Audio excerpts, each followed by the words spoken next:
여러분, 최근에 혹시 발끈한 적 있으신가요? 타인의 단점이나 실수를 보면서 발끈하며 화를 낸다거나 별로 큰일이 아니었는데도 불구하고 남에게 화를 낸 적이 있었나요? 발끈의 동의어는 낮은 자존감이라고 합니다. 제가 예전에 소개팅을 한 적이 있는데요. 마음에 들어서 그 남자를 몇 번 만났어요. 술을 먹다가 어쩌다 보니까 그 썸남이 만났던 전 여자친구 이야기를 하게 되었습니다. 근데 부자인 여자친구를 만났다고 하더라고요. 돈이 많은 여자친구를 만났었다라고 자랑하는 것처럼 들렸었습니다. 저는 겉으로는 아무렇지 않은 척 했지만 속으로는 발끈했었던 것 같아요. 그리고 자신에 대해서 내세울 것이 없어서 돈 많은 여자친구를 사귀어본 남자다라고 표현하는 건가? 라고도 생각했던 것 같아요. 다른 여러 이유도 있었지만 그 술자리 이후에 그 사람과 만남을 정리하게 되었어요. 근데 이 책을 보면서 제가 발끈했던 포인트를 생각해 보니까 돈에 대해서는 제가 자신이 많이 없었던 것 같아요. 제가 돈이 많고 부유하다고 생각한 적은 없었거든요. 그러면서 속으로는 돈 많은 사람들을 동경하고 있었습니다. 그런 부분이 그날 제가 속으로 발끈했던 이유가 아니었나 싶더라고요. 발끈했던 과거의 저를 생각하니까 돈에 대해서 낮은 자신감, 낮은 자존감을 가지고 있었더라고요. 오늘 소개할 책은 나도 아직 나를 모른다 라는 책입니다.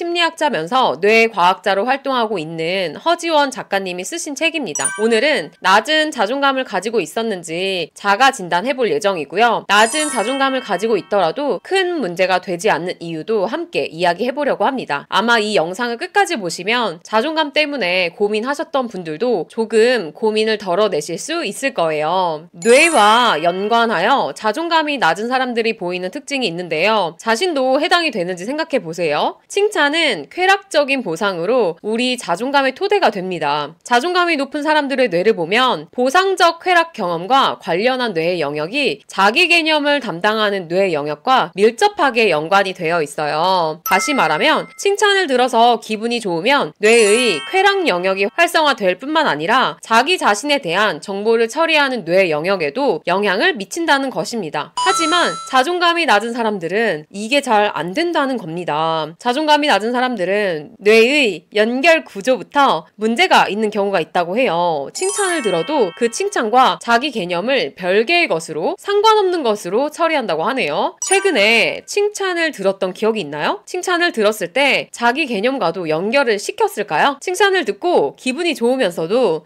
그래 나 괜찮은 사람이지 역시 나야 저번보다 성장했네 이렇게 자기 개념과 연결을 지었나요? 아니면 그냥 흘려들었나요? 그리고 자존감이 낮은 사람들은 긍정적인 피드백보다 부정적인 피드백에 뇌가 더 활성화되는 패턴을 보인다고 합니다. 살짝 제 얘기인 것 같기도 하네요. 회사에서도 일할 때 스스로 피드백을 하잖아요. 잘한 일에 대해서는 그냥 해냈다 이 정도로 피드백하지 실수한 부분에 대해서는 왜 이렇게 했지? 하면서 더 자책하고 심각하게 피드백할 때가 많잖아요. 긍정적인 피드백도 스스로 좀 더 많이 하고 여러 번 되새겨야겠다라고 생각을 했습니다. 그래서 작가가 자존감을 높이기 위한 방안으로 제안한 방법은 무엇일까요? 주변 사람들에게 좋은 평가나 칭찬을 받을 때 우리는 자연스럽게 아니에요 라고 답할 때가 많잖아요. 근데 그냥 받아들이는 태도를 갖는 것이 좋다고 합니다. 긍정적인 피드백을 자연스럽게 받아들이는 연습을 계속한다면 이전에 부정적인 반응에만 작동했던 우리의 뇌의 배선이 천천히 바뀐다고 하네요. 자존감을 높이기 위해서 뇌의 회로까지 바꿔야 한다니 처음 알았습니다. 근데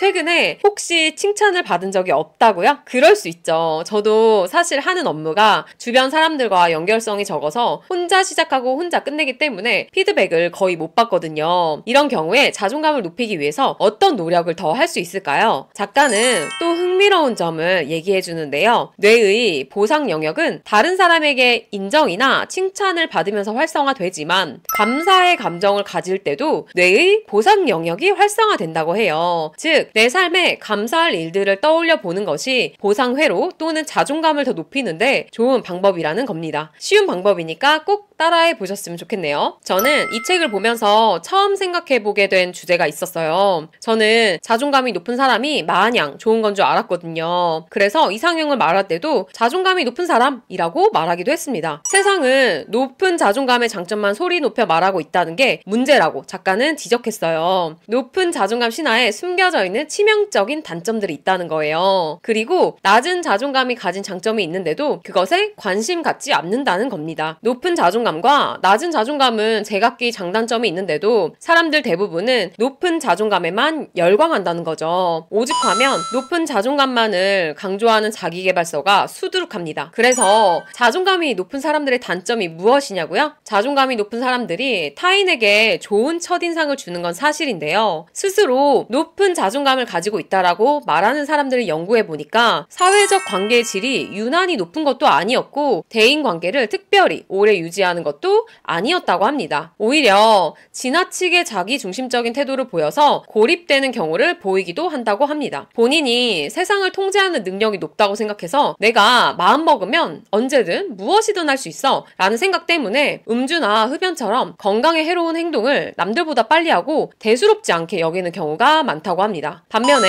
평소에 우리가 알지 못했던 낮은 자존감을 가진 사람들의 장점은요, 오히려 남들 눈에 어떻게 보일까 걱정하는 게 많아서 큰 실수가 적은 편이라고 해요. 그리고 자존감 높은 사람들에 비해서 스스로 부족하다고 생각을 하기 때문에 부단하게 많은 노력을 기울이는 모습을 보인다고 합니다. 그리고 작가님은 이렇게 얘기하는데요. 분명히 짚고 넘어가야 할 것은 절대적으로 높거나 절대적으로 낮은 자존감은 존재하지 않는다라고 합니다. 작가님은 고려대 심리학부 교수로 강의를 하시면서 높은 자존감이란 세상에 존재하지 않는 신화 속 동물인 유니콘 같은 것이라고 말한다고 해요. 즉 높은 자존감은 허상이다 라고 말합니다. 많은 자기계발서에서 말하는 자존감의 경지는 너무 높아졌다고 해요. 하지만 우리는 이런 내용을 너무 많이 접하면서 이 높은 자존감에 대한 기준이 우리의 자존감을 오히려 낮추는 경우가 너무 많습니다. 어떤 상황에도 일관되게 높은 자존감을 가진 사람을 알고 있나요? 아마 없을 거예요. 아무리 자존감이 높아 보이는 사람도 우리와 마찬가지로 어떤 날은 스스로가 괜찮은 사람처럼 보이고 어떤 날은 기분이 바닥까지 가라앉는 경험을 하면서 그저 버티며 살아갈 뿐입니다. 이 말은 즉슨 우리 모두가 상황에 따라 얼마든지 변하는 유동적인 자존감을 가지고 살아간다는 겁니다. 아마 이 영상을 클릭한 사람은 나도 자존감이 낮은 사람에 해당되나? 자존감이 낮은 건 문제가 되는데? 라고 생각할 수 있죠. 하지만 자존감이 낮은 상태, 상황이 있을 뿐이지 자존감이 낮은 사람으로 계속 살아가지는 않는다는 거죠. 그래서 작가는 이야기합니다. 자존감을 너무너무 강조하는 사회에서 살다 보니 치열하고 열심히 살아왔던 우리 스스로에게 조금은 너그러워지자고요. 판타지 소설 같은 자기계발서 수준에서 우리를 내려다보면 어차피 우리는 다들 비스무리한 자존감을 가지고 있다는 걸 알 수 있을 거예요. 마지막으로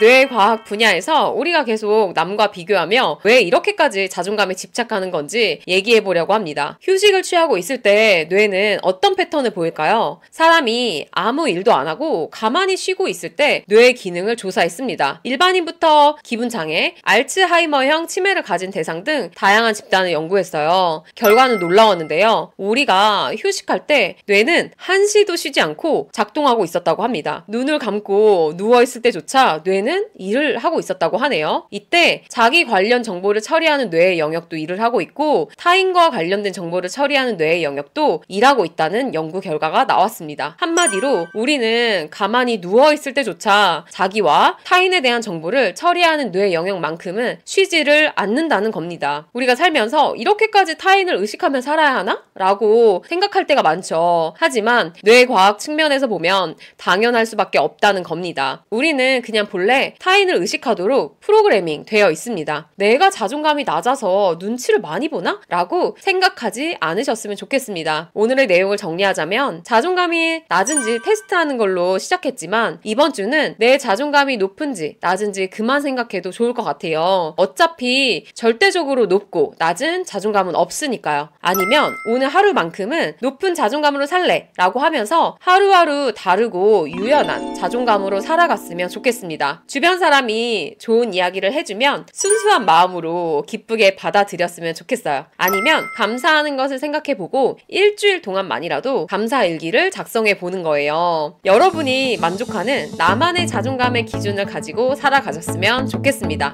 앞으로도 오늘도 책과 관련한 삶에 적용할 내용을 알려드리겠습니다. 제 계정이 작아서 구독을 안 하시면 아마 찾으실 수 없을 거예요. 오늘도 제 긴 이야기 들어주셔서 감사합니다.